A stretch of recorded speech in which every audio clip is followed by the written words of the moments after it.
Hey guys, welcome back to another video. This is Troy, and in today's video, my brothers Quinn and Alec are going to join me as we walk through some tips of how you can manage aggression when it comes to keeping cichlids. We get this type of question a lot in our comments and in our messages on Instagram, so we wanted to make this video so we could help to answer some of those questions for you. Hopefully this is helpful, and guys, let's dive right in.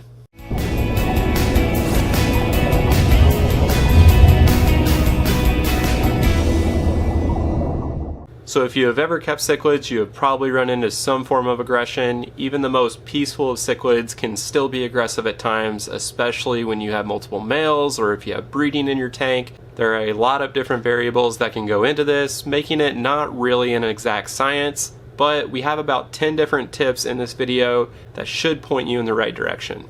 Some of these things may work for someone in one setup, but not another person with a very similar situation.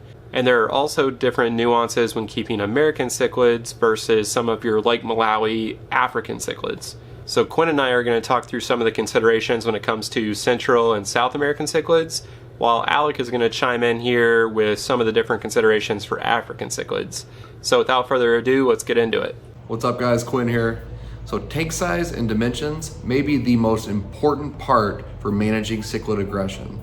Oftentimes, too many fish and too little a tank leads to heightened aggression in your tank. If American cichlids don't have enough space to have some territory as their own, they will be crammed together and constantly fighting. It's always better to have a larger tank and to try to provide a tank that is larger than the minimum requirements that you generally hear online or from your local fish store. Most of these minimum requirements sometimes won't take tank mates into account, which can lead to issues. For example, the Jack Dempsey can be relatively aggressive in some cases.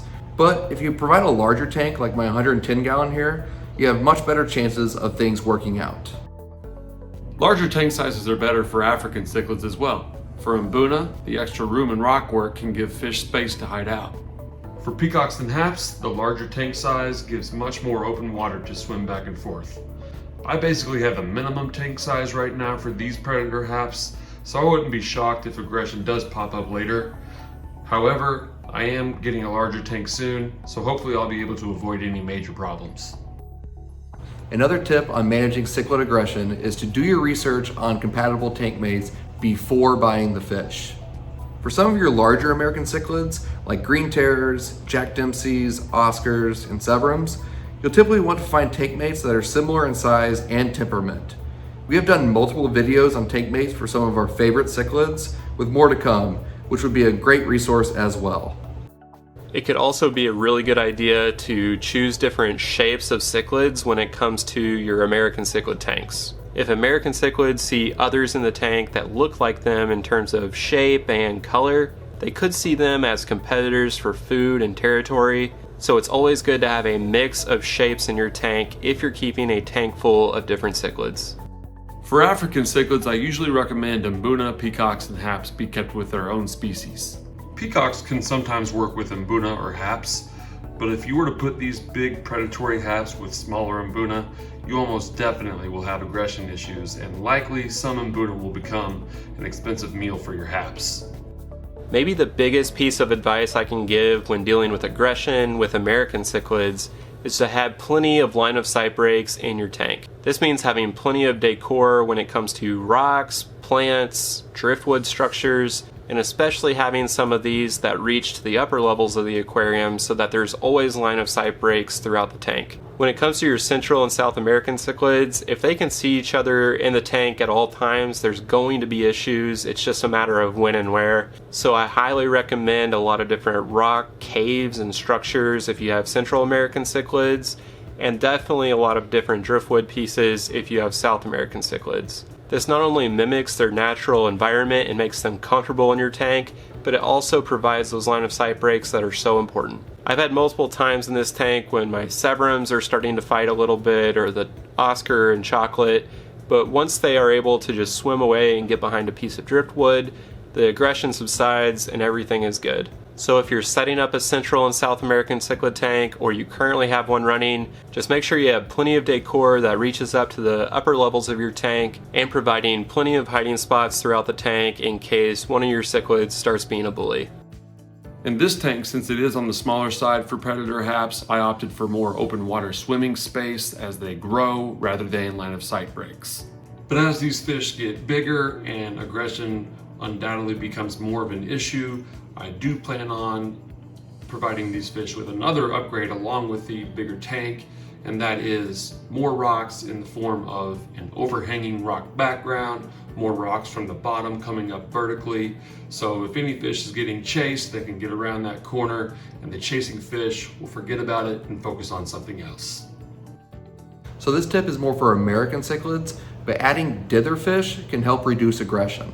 Dither fish are tank mates that will be active swimmers in the tank, which can be used to make some cichlids come out of hiding more often, and they can also divert aggression as it breaks the line of sight between cichlids and takes attention away from each other. A few good options for dither fish are bala sharks or tinfoil barbs if you have a larger tank, but a more realistic choice for most people would be silver dollars or even rosaline sharks. I have a small school of silver dollars that I'm going to add to my 110 gallon soon, which will provide more activity in the tank and divert attention from the green terror, Jack Dempsey, and convict. Adding dither fish will add to your bio load though, so make sure you have good filtration to make up for it. Similar to dither fish, overstocking is sometimes used for African cichlid tanks. If there are many cichlids in the tank, it's hard for one fish to be singled out and targeted. I've seen this work well when it comes to mbuna setups and sometimes peacocks, although for peacocks and haps, it may not be the best option for keeping aggression at bay. Another tip for managing aggression is to rearrange decor to reset the territories in the tank.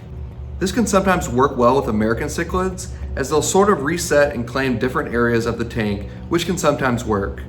This doesn't always work out, but it does occasionally, and at the very least, it could buy you some time to find a new home for one of the cichlids. I actually did this with my Salvini cichlid last year. I rearranged the decor often, which would settle things down for a few days or even weeks, but eventually that Salvini would start terrorizing everyone again, and I ultimately had to use my backup plan and rehome her. In that example, the tank size could have been an issue since it was only a 75 gallon tank, so that goes back to our first point about tank size and extra territories being so important. In my past experiences in keeping African cichlids in tanks with much more rockwork and decor, rearranging that rockwork works really well in mitigating aggression. Just remember, African cichlids can be very territorial, especially in mbuna, who like that rockwork and those caves. The longer you leave that rockwork in those caves the same, the more territorial they will be. So it's best to periodically rearrange it, and it's also a good idea just to keep the tank looking fresh. If you have a cichlid tank and a pair forms and starts breeding, there's almost always going to be problems with aggression. The best way to avoid this is not to get that pair unless you want to breed and you have a tank set up for that. If you're going to have a more community cichlid aquarium, I would definitely avoid a male and female of the same species. For some of the more peaceful species like my Geophagus topos here, they can still get aggressive if the male to female ratio is off. In my group of 7 here, I have more females than males, which dissipates the aggression and there's not as much of an issue.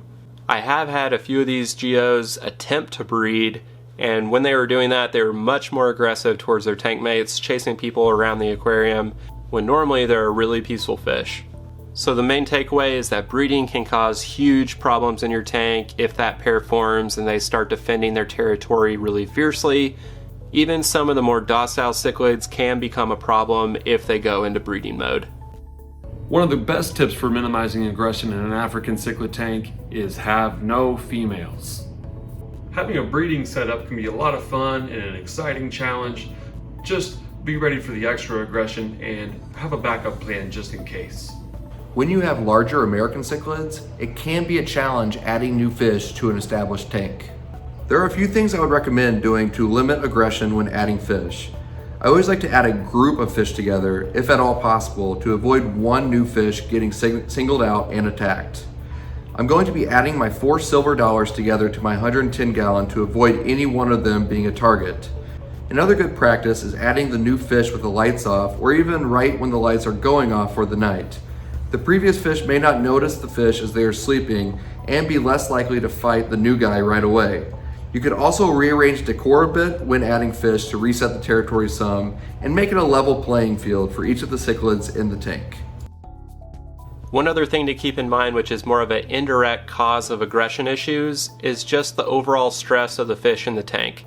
A stressed out fish can lead to a weakened immune system and diseases, and overall just becoming a target for maybe a more aggressive cichlid in that tank. If you have a fish that seems uncomfortable, it just leads to more issues in your tank overall. So to keep that stress down, I would start with an aquarium size that is appropriate for the fish that you have. I would also make sure you have the proper decor in your tank, but making sure your water quality is on point with no ammonia, no nitrite, and keeping your nitrates low with water changes or live plants. That can keep your fish stress down to a minimum. Just keeping your cichlids as stress-free as possible will ultimately set yourself up for success, and you'll have much more luck when it comes to aggression. The last thing I'll say about American cichlids is just to always have a backup plan just in case your original plans did not work out. Like I mentioned with my Salvini, when all else failed, I was able to give her a great local fish store in my area. When keeping cichlids, it would be a great idea to have a backup tank ready to go, or to have a friend or a local fish store available that could take in your fish if it's not working out.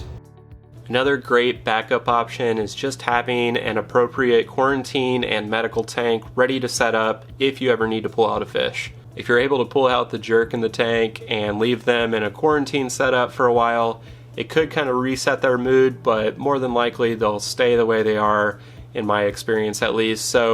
But this would just buy you more time to find an appropriate home for that fish, whether that's your local fish store or a friend in the hobby.